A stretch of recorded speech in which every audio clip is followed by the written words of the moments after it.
Welcome. Massive Beers, my name is Matt. The thing you wipe your feet on. 2-1-T. We do beer stuff here. And I am giddy, as you can see, for today's beer review. Yeah, Bissell Brothers. This be not just Swish Silver. Horrible name. Makes me think of Coors. But this is a pale ale, a 4% pale ale from Bissell, which has me all kinds of hot and bothered because they might have my favorite lowest ABV Hazie on the market, which would be Baby Genius. But it's been a while. But I will say this. We have been getting a decent amount of Bissell by me. We would get little drips and drabs of Bissell stuff down here in New Jersey. But it was kind of semi-infrequent. And now it seems like we're getting just not more Bissell, but a larger swath of their portfolio. When I see this dropped a while ago, not this particular batch, but they came out with this not too long ago. I really wanted some, didn't have a chance to pick any up. And then we got this new wave of Bissell coming in. You know, we got a lot of different stuff. Reciprocal. We got the Rye IPA. We have, Here's to Feeling Good All the Time. We're getting a lot of their stuff here now, but I didn't see this. And I saw a couple people outside of Maine, do a couple of reviews, Joe from the Beer Patrol. A couple of people do reviews. I'm like, it's got to be out there in the wild. Lo and behold, I go to my spot. Done and done. Here we go. Let's dive into this sucker. So we have, Bissell Silver. Again, horrible name. Pale ale. This was canned. I don't know when that was canned. It kind of looks like it was canned in January, but it doesn't. It looks like Swish. The dating code on this is Swish, so I don't know. Anyway, we're in April. It could be January. It says on the bottom, lot 20585 for those keeping score at home, I should say. We have a 4% pale ale. That's it. We don't get any kind of pomp. I dig it, Bissell. I dig it. I'm here for it. 4% hazed.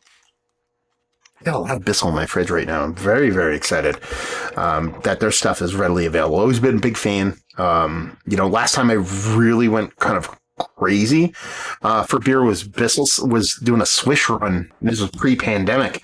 And me and my buddy George went up in January and got a bunch of Swish and stuff like that. So I haven't been up since. So, label-wise, although the name is Poopy Maduki, I mean, I like their symbol for the Bissell Brothers Brewing, but something about this kind of striations, I guess you call it, the way the can kind of comes off. I dig it. I like the way it looks.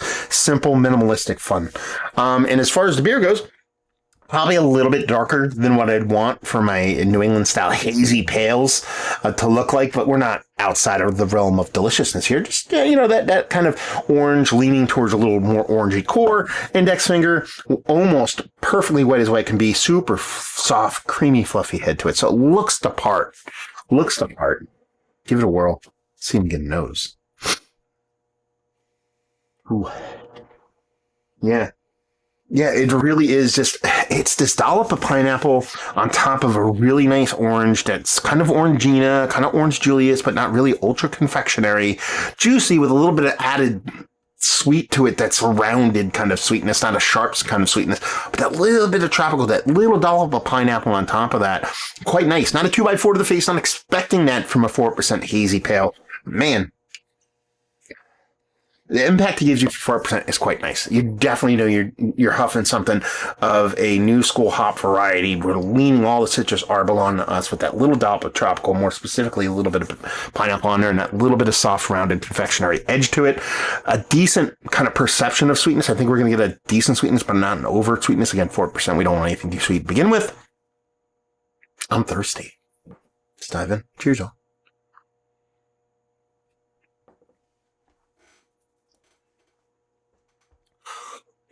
That's delicious. It had like a quick delay that hit me. Is initially when you actually take a sip, there's this initial where's the fun? And then when you swallow it, it's washes over you with this cool citrus, pineapple, tropical fruit thing. I should just say tropical fruit, citrus, because that's kind of more that than just straight pineapple. It reminds me of something, and I can't put my finger on it. Actually, I know what it reminds me of now. And this is going to sound like a negative, but I assure you it's a positive. It tastes like the juice I give my kid. And by that, I mean, we buy them like these, like, honest, no sugar added fruit juices, or more specifically, if I give him, like, let's say we have like a citrus mango. Oh, that's what it is. It's a citrus mango thing. So my wife, we have Aldi's by us. You probably do too. We shop at Aldi's. We're big Aldi's fans. And they have an orange juice there that's orange mango. Okay. And I give it to my kid all the time, but as any responsible parent does, I water down the crap out of that juice. Like, you know, if I have a cup this big, I'll put that much juice in it, that much water. That's what that tastes like. And that's where I always kind of like, it's going to sound like negative because I'm saying it's like a watered down kind of thing. But you're talking about a 4% hazy. That's where this comes. Obviously, there's differences. It's definitely beer. There's a carbonation here. There's a lot more to it than just that. But that's probably the closest thing. So all you parents out there that have a 2, 3, 4, 5, 6-year-old, and you do the whole mixed juice thing, go to Aldi's, get the mango, or here, even better. This is dumb. For those that don't want to buy this, just go buy that and water it down, put some vodka in it, and you're good. No, I'm joking. Yeah, that initial hit, like when you first, and this sounds creepy, take it in your mouth, there's nothing there until you actually go to swallow. Then it kind of just ripples with that kind of orange, kind of mango, tropical fruit kind of thing. There's a bit of bitter in here, nothing too hyper aggressive and not overly sweet beer, so you don't want aggressiveness to it. It's actually decently attenuated. There is the sweetness to it, but it finishes relatively dry. That's probably that bittering in combination with its low ABV.